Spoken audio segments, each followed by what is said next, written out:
अस्सलाम वालेकुम dear viewers, कैसे हैं आप सब। उम्मीद करता हूँ सब खैरियत से होंगे। सो डियर व्यूअर्स, इस वीडियो को लाइक कीजिएगा, शेयर कीजिएगा, वीडियो को एंड तक ज़रूर वॉच कीजिएगा और चैनल मेरा सब्सक्राइब ज़रूर कीजिएगा। सो डियर व्यूअर्स, आज मैं ईगो के मौजू पे बात करूँगा। सो डियर व्यूअर्स, मैं कुछ केसेस आपके सामने रखने लगा हूँ। जैसे आप कोई रिलेशन ले लें, लाइक हस्बैंड और वाइफ का रिलेशन आप ले लें। अगर एक भी बंदा उनमें से पोलाइट नहीं है तो सिर्फ ईगो की वजह से क्या होता है, वो रिश्ता तबाह हो जाता है। आप जितने भी आप अदालतों में चले जाएं, जितने भी लोग अदालतों में धक्के खा रहे हैं, वो मर्डर के केसेस हैं या वो टॉर्चर के केसेस हैं, वो ईगो का नतीजा है, अदम बर्दाश्त का नतीजा है।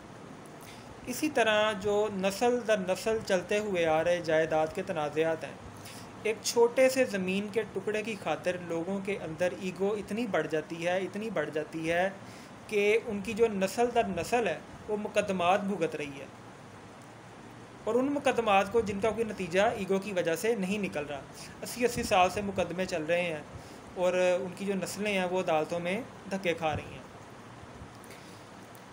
मैं मज़ीद आपको बता दूं कि ईगो हम कहाँ कहाँ देखते हैं। हम यूनिवर्सिटीज़ में देखते हैं, क्लास फेलोज़ के दरमियान, स्कूल्स में, कॉलेजेस में, जहाँ पे बर्दाश्त नहीं है वहाँ ईगो की वजह से आपके फ्रेंडशिप्स ख़राब होंगी। इसी तरह आप ऑफिस में चले जाएं, ऑफिस पॉलिटिक्स की वजह से ईगो इतनी बढ़ जाती है कि वहाँ पे जो दो प्रोफेशनल्स हैं वो एक दूसरे को बियर नहीं कर रहे होते, सिर्फ़ और सिर्फ ईगो की वजह से। तो अब मैं कुछ की वर्ड्स आपको बताने लगा हूँ कि हम ईगो को कैसे ख़त्म कर सकते हैं, ईगो नाम की बीमारी को कैसे टैकल किया जाए, हम ईगो को कैसे अपनी लाइफ से डिलीट कर सकते हैं। देखें, जब हम कहते हैं ना पहले आप खा लें या पहले आप गुज़र जाएं, या हम सलाम में पहल करते हैं, ये ईगो ख़त्म करने की निशानी है। वो सलाम किसको कर रहे हैं, चाहे वो आपसे ओहदे में बड़ा है, चाहे वो ओहदे में छोटा है। बच्चों को भी अगर आप सलाम में पहल करते हैं ना तो ये ईगो ख़त्म करने की निशानी है। आप ट्रैफिक में जा रहे हैं, हैवी ट्रैफिक है, लेकिन कोई आपसे ज़्यादा जल्दी में है, आप उसको रास्ता दे देते हैं, वो पहले जाना चाह रहे हैं, आप कहते हैं जी आप चले जाएँ, हम बाद में गुजर जाएंगे। ये ईगो ख़त्म करने की निशानी है। देखें, इसके अलावा ईगो ख़त्म करने का सबसे बेस्ट वे क्या है, आप अपने लोअर स्टाफ को रिस्पेक्ट देते हैं जहाँ जॉब कर रहे हैं। आप दफ्तर में दाखिल होते वक्त अपने सिक्योरिटी गार्ड से सलाम देते हैं, ऑफिस बॉय को सलाम देते हैं। दफ्तर से वापसी पर अपने आप लोअर स्टाफ से इज़्ज़त के साथ मिलकर निकलते हैं, उनके साथ बैठकर आप कभी लंच कर रहे हैं, ठीक है, उनकी लाइफ में आप कंट्रीब्यूट कर रहे हैं, उनको फैसिलिटेट कर रहे हैं।